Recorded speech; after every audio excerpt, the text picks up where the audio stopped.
से संबंधित ये बहुत ही इम्पोर्टेंट क्वेश्चन है इस चैप्टर का, क्योंकि इस चैप्टर में हम जल दुर्लभता के बारे में डिस्कस करते हैं, जल प्रदूषण के बारे में डिस्कस करते हैं, वो हमने कर लिया। और तीसरा जो महत्वपूर्ण इसका जो टॉपिक है इस चैप्टर का वो है बहुउद्देशीय परियोजनाएं, multipurpose projects, multipurpose project MPP. Multipurpose projects ये क्या है, ये हमें समझना है। इसके बारे में हमने इसका थोड़ा सा परिचय ऊपर दे दिया है। तो मल्टीपर्पज प्रोजेक्ट्स या बहुउद्देशीय परियोजनाएं ऐसी परियोजनाएं हैं जिनसे कई उद्देश्यों की पूर्ति की जाती है, जिनसे कई लक्ष्यों को पूरा किया जाता है। सॉरी। इसके साथ ही इस क्वेश्चन में हम डिस्कस करेंगे इसके लाभ और हानि के बारे में। इसके लाभ क्या हैं और इसकी हानि क्या है। पहले इसके बारे में हम जिक्र करते हैं कि बहुउद्देशीय परियोजनाएं का क्या महत्व है, और बहुउद्देशीय परियोजनाओं का ज़्यादा सरोकार बांध से है। बांध, डैम जिसको हम कहते हैं, अंग्रेजी में क्या कहते हैं इसको, डैम। जब देश आज़ाद हुआ तो तभी से ही हमने बांधों के बनाने पर जोर दिया, बहुउद्देशीय परियोजनाओं के संरचना और उनके स्ट्रक्चर खड़े करने पर बल दिया। जवाहरलाल नेहरू जो कि हमारे देश के प्रथम प्रधानमंत्री थे, उन्होंने बांधों के महत्व को इंगित करते हुए कहा था कि बांध अर्थात ये जो बहुउद्देशीय परियोजनाएं हैं, और ये बहुउद्देशीय परियोजना कहाँ बन रही, बांधों के ऊपर। बांध आधुनिक भारत के मंदिर हैं। तो प्रश्न आता है कि भाई बांधों को आधुनिक युग के मंदिर किसने कहा, जवाहरलाल नेहरू ने कहा था। ठीक है, तो उन्होंने कहा कि ये हमारे असली मंदिर हैं, आधुनिक युग के मंदिर हैं। हमें मंदिरों की इतनी आवश्यकता नहीं है, हमें किसकी आवश्यकता है, बांधों की आवश्यकता है, जो हमारी आवश्यकताओं की पूर्ति करेंगे, जो हमारी आवश्यकताओं को पूरा करेंगे। क्योंकि हमारा देश गरीबी की दलदल में धंसा हुआ था जब देश आज़ाद हुआ था, तो देश को विकास के रास्ते पे आगे बढ़ाना था, तो इसके लिए बहुत सारी बहुउद्देशीय परियोजनाएं बनानी थी। जवाहरलाल नेहरू की सोच के अनुरूप ही देश के अंदर कई बहुउद्देशीय परियोजनाएं शुरू की गई, और इन बहुउद्देशीय परियोजनाओं के एक सबसे बड़े जो पैरोकार या बहुत बड़े जो ये कह सकते हैं समर्थक थे, वो डॉक्टर बी आर अम्बेडकर भी थे। डॉक्टर बी आर अम्बेडकर भी चाहते थे कि देश के अंदर मल्टीपर्पस डैम बने, मल्टीपर्पस प्रोजेक्ट्स लगाए जाएं। तो उनका भी एक बहुत बड़ा योगदान है इन डैम्स को बनाने में। तो स्वतंत्र भारत की पहली बहुउद्देशीय परियोजना दामोदर नदी घाटी परियोजना थी, दामोदर नदी घाटी परियोजना। और ये कहाँ है, ये बंगाल और बिहार से लगती हुई है, और बंगाल और बिहार, पश्चिम बंगाल और बिहार के बहुत सारे क्षेत्रों को, बहुत सारे जिलों को इस दामोदर नदी घाटी परियोजना से लाभ मिलता है। तो प्रश्न आता है कि भाई स्वतंत्र भारत की पहली बहुउद्देशीय परियोजना का नाम बताइए। तो भारत की प्रथम या पहली बहुउद्देशीय परियोजना दामोदर नदी घाटी परियोजना थी, जो 1948 में बननी शुरू हो गई थी, आज़ादी के तुरंत बाद। ठीक है, अब हम बात करेंगे कि भाई इसके लाभ क्या हैं। तो लाभों के बारे में भी वैसे हमने ऊपर डिस्कस कर लिया, लेकिन फिर भी हम इनके बारे में थोड़ा सा डिस्कस कर लेते हैं।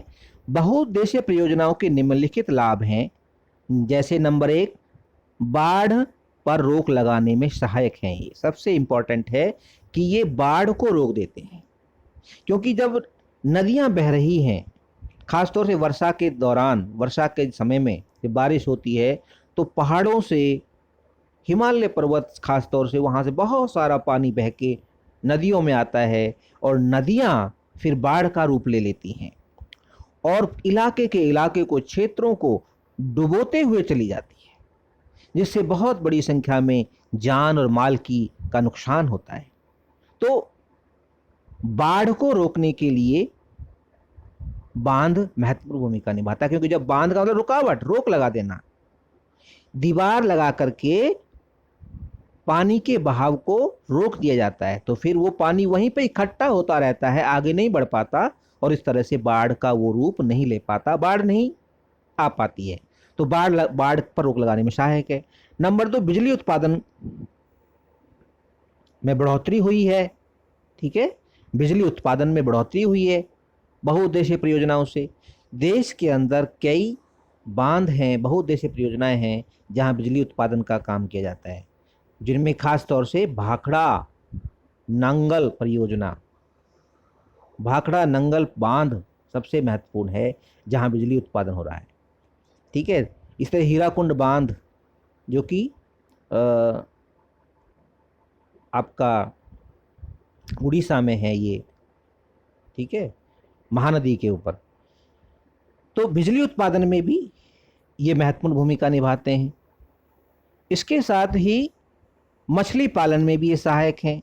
जैसे हमने पहले बताया था, मत्स्य पालन में भी जब बांध बना करके पानी को रोक दिया जाता है तो उस रुके हुए पानी में मछलियाँ खूब पलती हैं। ठीक है, तो मछली पालन के में भी ये सहायता करता है और मछलियाँ जो है आजीविका का एक बहुत बड़ा साधन है और मछलियों की देश और विदेश में बहुत मांग है। चौथा इसका लाभ है कि पर्यटन को बढ़ावा मिलता है इससे। ठीक है, पर्यटन को बढ़ावा यानी कि जब बांध बनाए जाते हैं और वहाँ बहुत बड़ा एरिया विकसित होता है तो वहाँ पर लोग देखने जाते हैं उसे, तो इसको हम टूरिज्म कहते हैं, पर्यटन कहना। लोग घूमने के लिए जाते, देखने के लिए जाते हैं, भाखड़ा नंगल बांध को देखने के लिए जाते हैं, हीराकुंड बांध को देखने के लिए जाते हैं, दामोदर वैली घाटी परियोजना को देखते हैं। तो ये इससे जो है पर्यटन को बढ़ावा मिलता है, जिससे राज्य की या देश की आमदनी बढ़ती है। तो ये इतने महत्वपूर्ण कार्य हैं। और इसके अलावा सिंचाई के लिए भी इनका इस्तेमाल किया जाता है, बांधों का, है ना। पानी इकट्ठा किया जाता है और पानी इकट्ठा करने के बाद उसे खेतों तक पहुंचाया जाता है नालियां बना करके, तो सिंचाई के लिए भी इसका इस्तेमाल होता है। उद्योग धंधों को पानी पहुंचाने के लिए भी इसका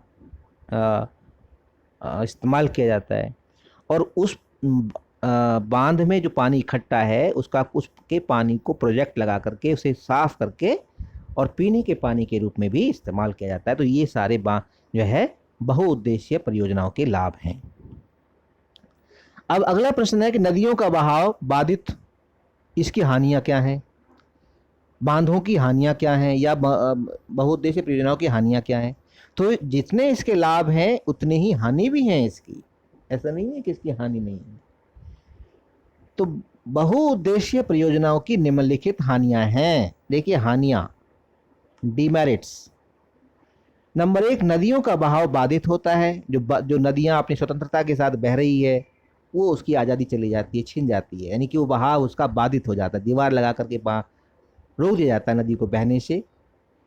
परिणाम स्वरूप क्या होता है, इसका नतीजा क्या निकलता है, तलछटीय बहाव धीमा हो जाता है, यानी कि जो मिट्टी आ रही है, जो चट्टानें टूट टूट कर पानी के अंदर बह के आ रही हैं, वो आगे नहीं बह पाती और वो वहीं जमना शुरू हो जाती हैं और फिर नदियों के अंदर बहुत बड़ी भारी मात्रा में मिट्टी, कंकड़, पत्थर इकट्ठे हो जाते हैं और इसलिए उसका जो सतह है वो ऊपर आ जाता है।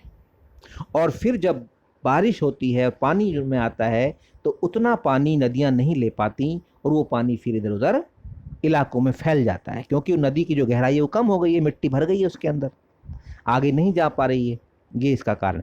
तो जहाँ ये बाढ़ को रोकने में काम आता है, वहीं बाढ़ का कारण भी बन जाता है। इसके साथ ही अगला इसका जो हानि है वह है जलाशय की तली में अत्यधिक तलछट इकट्ठा हो जाता है। ठीक है, जलाशय की जो तली है उसमें क्या हो जाता है, तलछट। तलछट का मतलब मिट्टी पत्थर इकट्ठी हो जाती है तालाब की तलछटी में। जल प्रदूषण जैसी कठिनाइयां पैदा होती हैं, इससे प्रदूषण को भी बढ़ावा मिलता है। जलाशयों के निर्माण से मैदान में उपस्थित वनस्पति व मिट्टी पानी में डूब जाती है और जिससे वो नष्ट हो जाती है, तो पर्यावरण को नुकसान भी होता है।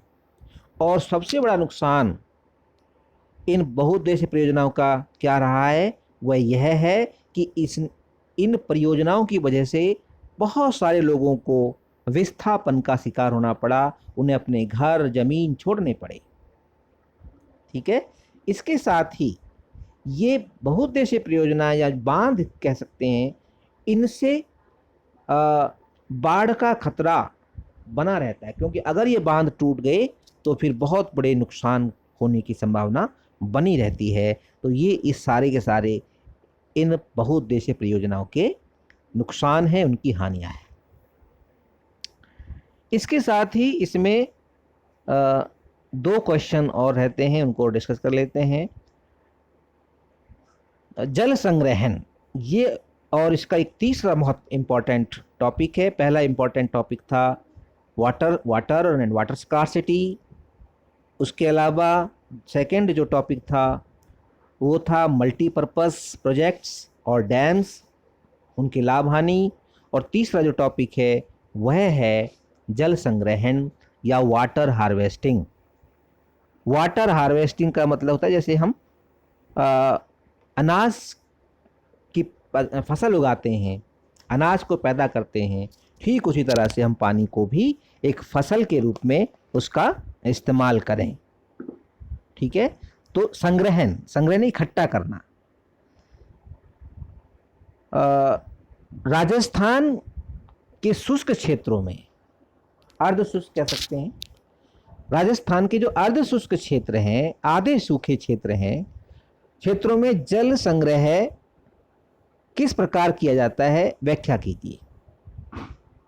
राजस्थान के बीकानेर, फलौदी, बाड़मेर आदि जगहों पर पीने के पानी को इकट्ठा करने हेतु भूमिगत टैंक बनाए जाते हैं। जमीन के अंदर क्या बनाते हैं, टैंक, भूमिगत टैंक बनाते हैं। ठीक है, वो टैंक कच्चे भी हो सकते हैं, पक्के भी हो सकते हैं, अथवा टंका का प्रयोग किया जाता है। टैंक या टंका एक ही बात है।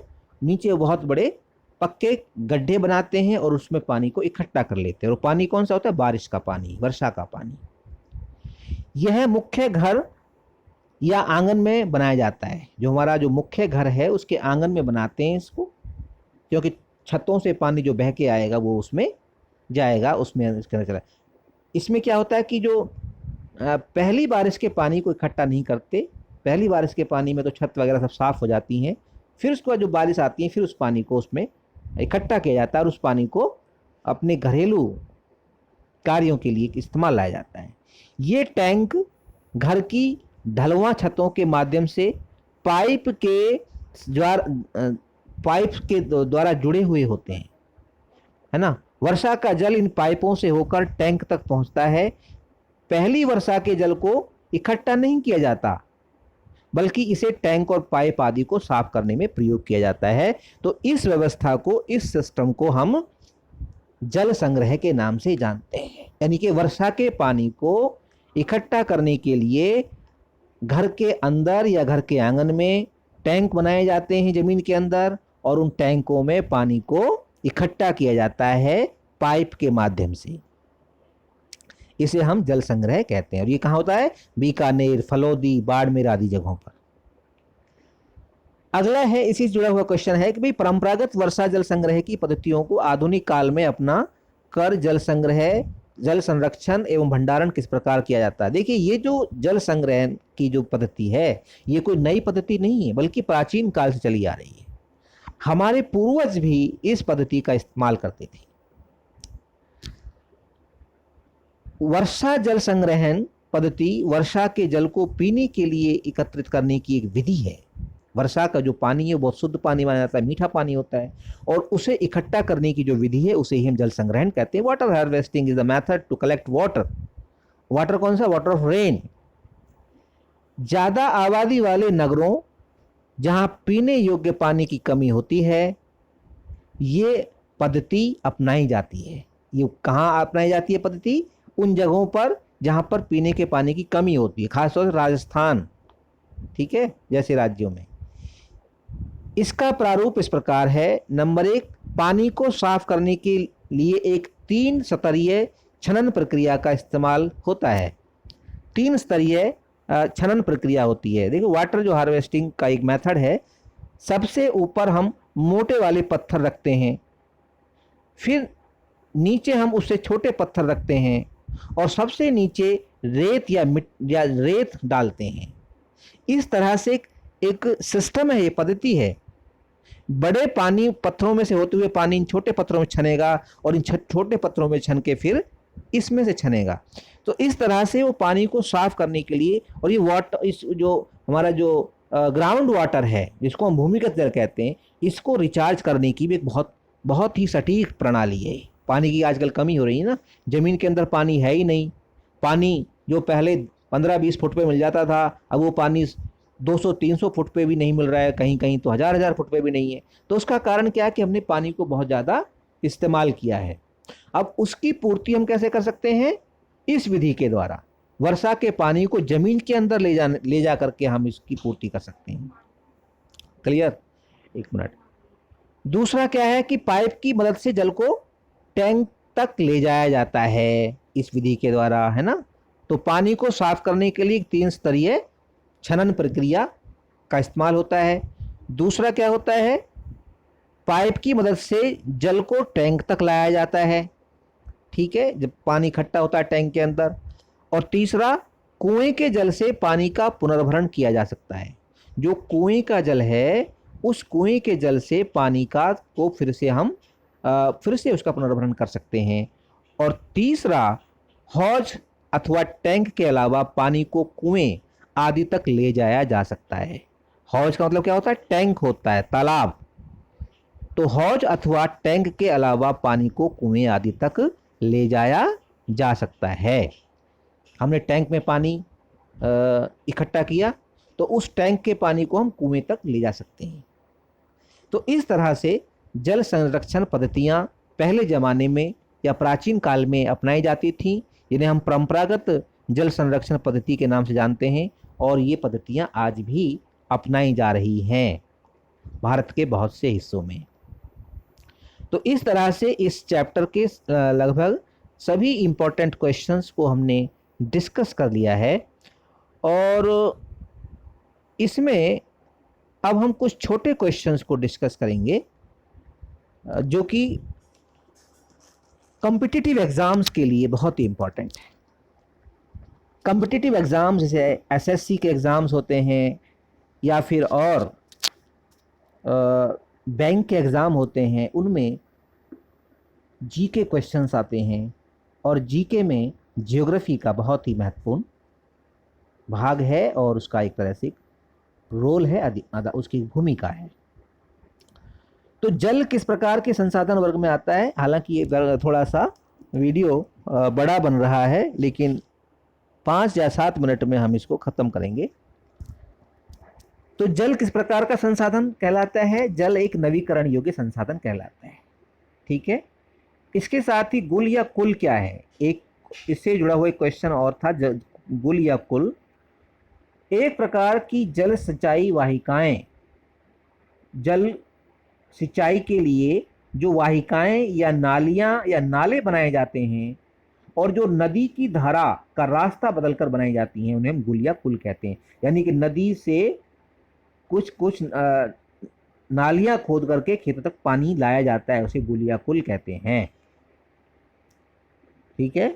इसके साथ जल संरक्षण के लिए खादिन नामक संरचनाएं भारत में कहाँ बनाई गई हैं? देखो, टैंक, टंका और खादिन, ये वही चीज़ है। तो ये राजस्थान के जैसलमेर जिले में बनाई जाती हैं खादिन। टैंक, टंका कहाँ बनाए जाते हैं? बाड़मेर में, ठीक है, जो हमने अभी बताया था आपको। इसके साथ ही किस नहर के कारण राजस्थान में वर्षा जल संग्रह की रीति में कमी आई है? यानी कि वहाँ पर लोग वर्षा का पानी इकट्ठा करते थे, लेकिन जब से वहाँ नहर बन गई, तो अब वहाँ पर लोग वर्षा का पानी कम इकट्ठा कर रहे हैं क्योंकि नहर के माध्यम से पानी मिल रहा है। तो यह नहर है इंदिरा गांधी नहर, राजस्थान की इंदिरा गांधी नहर। विश्व में सबसे अधिक वर्षा कहाँ होती है? ये भी एक बहुत ही महत्वपूर्ण प्रश्न है, बहुत से एग्जाम में आता है। ये मासिन राम, जो कि चेरापूंजी में स्थित है, और चेरापूंजी कहाँ है? मेघालय में। तो मेघालय के चेरापूंजी के मासिन राम में सबसे अधिक वर्षा होती है, मासिन राम। ठीक है, इसके साथ ही अगला क्वेश्चन है इसमें कि भारत के कुल विद्युत का कितने प्रतिशत भाग जल विद्युत से प्राप्त होता है? जैसे हमने देखा ना कि भाई जल का इस्तेमाल बिजली बनाने के लिए काम किया जाता है, इस्तेमाल में आता है। तो देखिए देश के अंदर जितनी बिजली पैदा हो रही है उसमें 22% भाग है जल विद्युत का। पानी से बनने वाली बिजली 22% है, जो कि एक बहुत बड़ा भाग है। इसके अलावा कोयला से, डीजल से भी बिजली इस्तेमाल हो रही, न्यूक्लियर से भी बिजली इस्तेमाल हो रही है ना। लेकिन पानी से भी 22% बिजली निर्मित हो रही है, एक बहुत बड़ा एक भाग है। इसके साथ ही दिल्ली में सीरी फोर्ट क्षेत्र में हौज खास का निर्माण करवाया, किसने करवाया था? हौज खास। देखो दिल्ली का एक बहुत ही प्रसिद्ध स्थल है, ये जगह है हौज खास। तो यहाँ पर क्या है, एक ये टैंक है। हौज का मतलब क्या होता है? तालाब होता है, एक बड़ा टैंक। तो ये जो हौज खास है ये सीरी फोर्ट क्षेत्र में स्थित है, दिल्ली के सीरी फोर्ट पर। ये बनवाया था इल्तुतमिश ने। किसने बनाया था? इल्तुतमिश, जिसको अल्तमश भी कहते हैं। इसके साथ ही सतलुज ब्यास बेसिन की बहुउद्देशीय परियोजना कौन सी है? सतलुज ब्यास नदी पर बनी परियोजना या बांध कौन सा है? वह है भाखड़ा नंगल परियोजना, भाखड़ा नंगल परियोजना। अगला है महानदी पर स्थित बहुउद्देशीय परियोजना कौन सी है? महानदी पर स्थित बहुउद्देशीय परियोजना है हीराकुंड परियोजना। ठीक है, हीराकुंड बांध है वहां पर, जो कि महानदी पर स्थित है, और ये उड़ीसा में स्थित है। इसके साथ ही सरदार सरोवर बांध किस नदी पर बना हुआ है और किस राज्य में है? तो सरदार सरोवर बांध नर्मदा नदी पर बना हुआ है, जो कि गुजरात में स्थित है। कहाँ पर? गुजरात में स्थित है सरदार सरोवर बांध। कृष्णा गोदावरी नदी जल विवाद में निम्न राज्य शामिल नहीं है। देखिए कृष्णा गोदावरी जो विवाद है वो आंध्र प्रदेश, कर्नाटक और महाराष्ट्र के बीच में है। आंध्र प्रदेश, कर्नाटक और महाराष्ट्र के बीच में कृष्णा गोदावरी। हमारे देश के अंदर कई नदी जल विवाद भी हैं, जिसमें हमारा हरियाणा और पंजाब का एक जल विवाद चल रहा है। और वो विवाद है कि भाई सतलुज और यमुना का जो पानी है, या सतलुज का जो पानी है, वो हरियाणा को मिलना चाहिए। तो सतलुज रिवर को लेकर के पंजाब के साथ हमारा विवाद है, जो तभी से है जब हरियाणा का जन्म हुआ 1966 में। तो ऐसे ही कृष्णा गोदावरी जल विवाद भी है, जो आंध्र प्रदेश, कर्नाटक और महाराष्ट्र के बीच में है। इसके साथ ही मेघालय में किस स्थान पर छत वर्षा जल संग्रह किया जाता है? ये शिलांग में किया जाता है। तो ये इस चैप्टर से जुड़े हुए कुछ छोटे प्रश्न थे, जो कि अति महत्वपूर्ण है और कॉम्पिटिटिव एग्जाम्स के नज़रिए